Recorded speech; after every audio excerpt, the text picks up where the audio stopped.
The Washington football team, they're definitely in the market for a premier wide receiver, and that pool shrunk yesterday when, surprisingly to me, Allen Robinson was franchise tagged by the Chicago Bears. Not so surprising, Chris Godwin also franchise tagged by the Tampa Bay Buccaneers. Were you surprised by those moves, and where do you think Washington turns now with those guys off the market?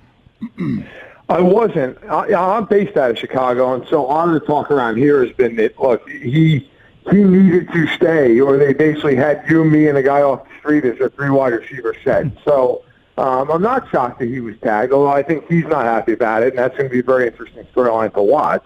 But for Washington, look, here's the good news. It's a loaded draft class at receiver. Okay, I've talked to a lot of scouts, a lot of people in the league who say wide receivers, corners, quarterbacks, offensive line. That's what you want in this draft. So Washington's good to go there. But also a ton of other receivers who you'd like to get in free agency. Corey Davis, Marvin Jones, Juju Smith-Schuster, who's as young as some of the rookies coming out this year. There's some veteran guys. If you want a veteran piece like a T.Y. Hilton who can still produce. There are so many. Of course, Kenny Golladay is a big name who's probably going to get paid the most of any of the free agent receivers. But it's a good year to need a receiver because with the cap is what it is and the draft class being so robust at the position, Washington and any other team looking for a receiver might get some really nice bargains, especially in that second tier.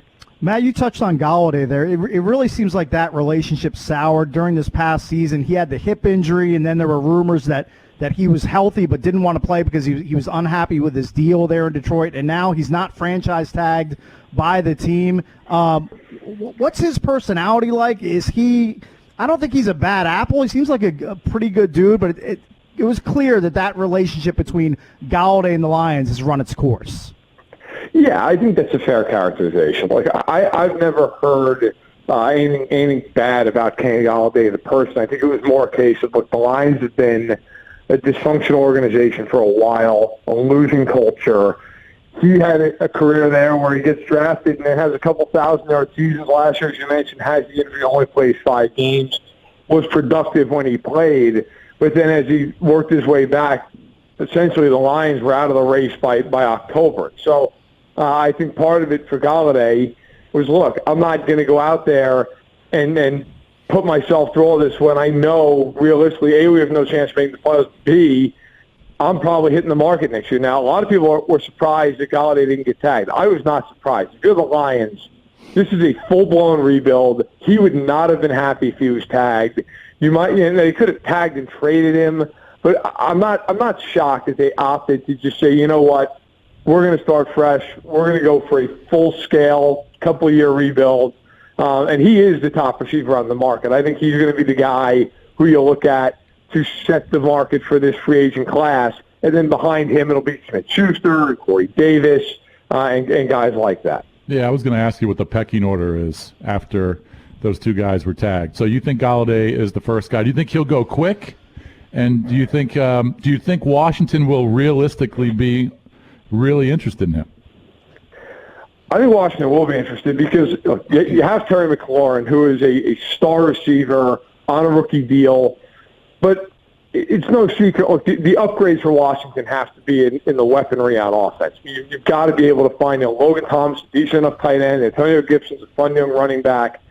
But you got to get that other receiver because everybody today plays 3 wide, and those are your key guys on the outside. So I think for Washington, yes, Golladay to me is number one. I do think he gets paid quickly, and here's why. If you're a free agent this year with the way the cap has shrunk because of COVID, you want to get paid really quickly because when that money dries up, it's going to really dry up. I've talked to a lot of agents over the last couple of weeks who have all said to me, stars get paid. They always do.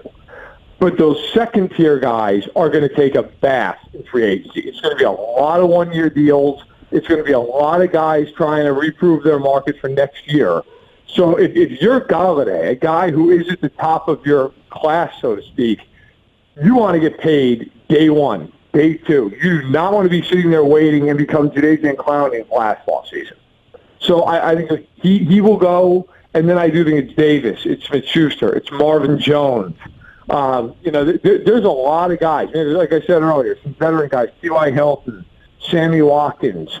Those are the guys out there that I expect will, have a decent market. But the receiver class is really deep. There are a lot of receivers who can help a team. Yeah. What about Will Fuller? Did you mention him? I'm sorry. I didn't. Will Fuller's interesting because some teams love Will Fuller because of the deep threat, the vertical game, and some teams say, that's great, he's never on the field. He's hurt all the time. And then last year, he actually managed to stay healthy and got suspended. Yeah. And he's suspended for the start next year. I believe it's only one game. So Will Fuller's a really interesting guy. Some teams have him rated really high, and some teams look at him and say, I'm not investing any money in Will Fuller because I just don't think he's going to be able to stay on the field. So it really he's a classic case of the eye of the beholder. What do you think of? If he's healthy, he's an 1,000-yard guy, and he's an elite deep threat. But unfortunately for him, a lot of his career, he's not been able to stay on the field. Then you get to quarterback. And Washington certainly needs one. And, they can go, a couple different routes. Obviously, they can go out and sign a vet and get a bridge to a guy they draft. And maybe they draft someone in 19. Maybe they don't. Maybe they draft somebody in the second round. Who knows? But, obviously Dak's off the market. Russell Wilson's not going anywhere. Deshaun may or may not be traded. But who are some of the guys you think will go pretty quick in terms of the free agents? Now, they're not great. You're talking about the Jameses of the world, the Trubiskys of the world, Fitztragic. What do you think? Which ones would you think would go quick? I think Jameis is the guy that he goes to New Orleans to essentially, rehab his image a little bit as far as a guy who could maybe start again in the league.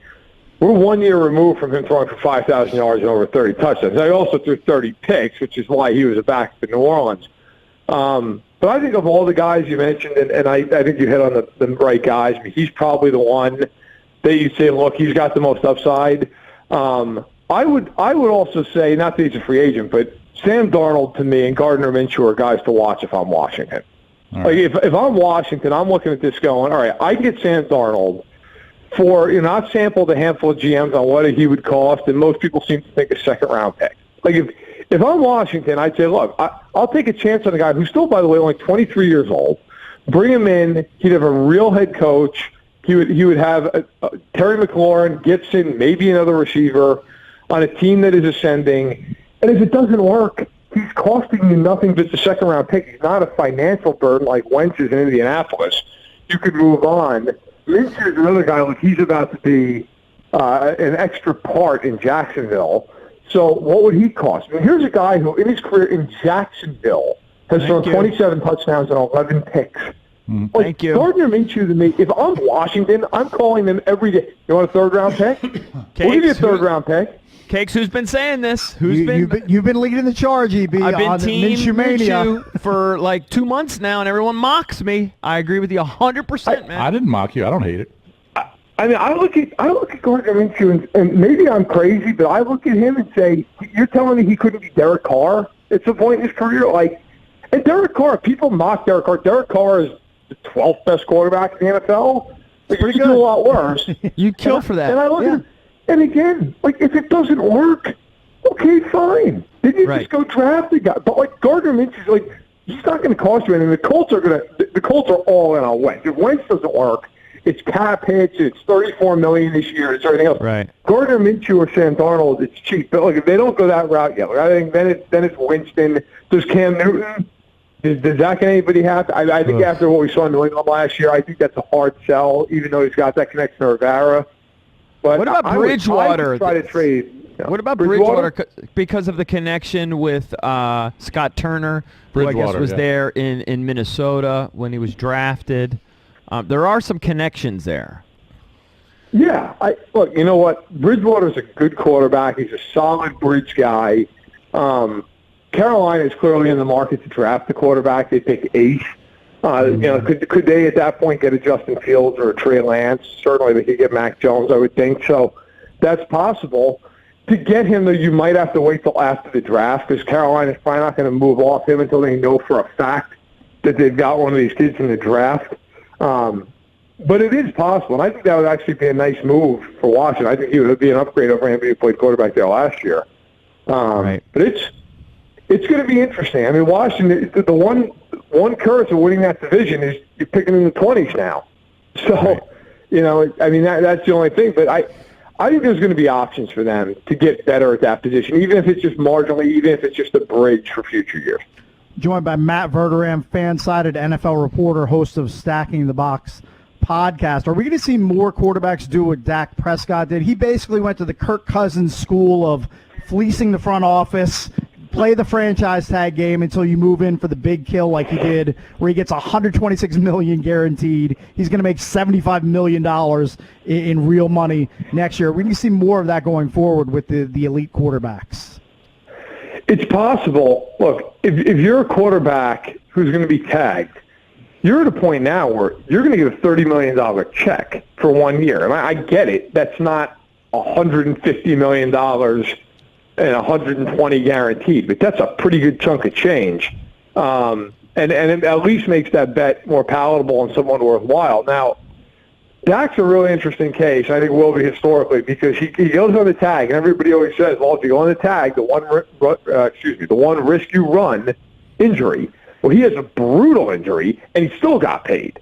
Now, that's because the Cowboys tanked and were awful. Now, if he gets hurt and the Cowboys go 9-7, then all of a sudden this is a whole different deal. So I think if you're a quarterback, you kind of got to weigh your situation and what's behind you and what's around you. But I do think it's possible, look, as the cap explodes in upcoming years, and barring another pandemic, it will explode because we're going to have this TV money coming in. You're going to see quarterbacks start making, even by today's standards, obscene amounts of money. I mean, we're not all that far away from guys making $60 million a year because it's tied to a percentage of the cap. Like the Mahomes deal, as outrageous as it is in a lot of ways, that is going to be a cheap deal in 5 years.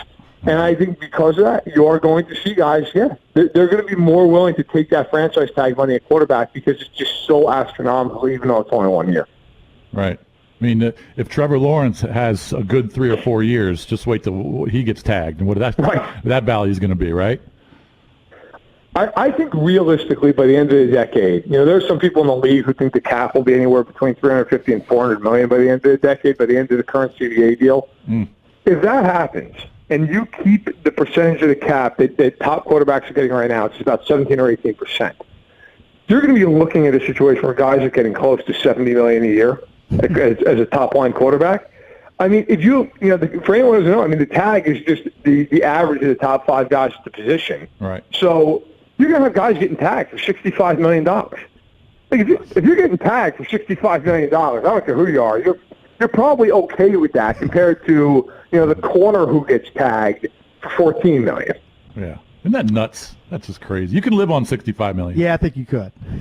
You can do okay. You can probably get a boat. Right. Matt, thank you as always for the time. It's Matt Verderame, fan-sided NFL reporter, host of the Stacking the Box podcast. We'll have you on again soon. Thanks, man. Thanks a lot. Take care, guys. All right, bro.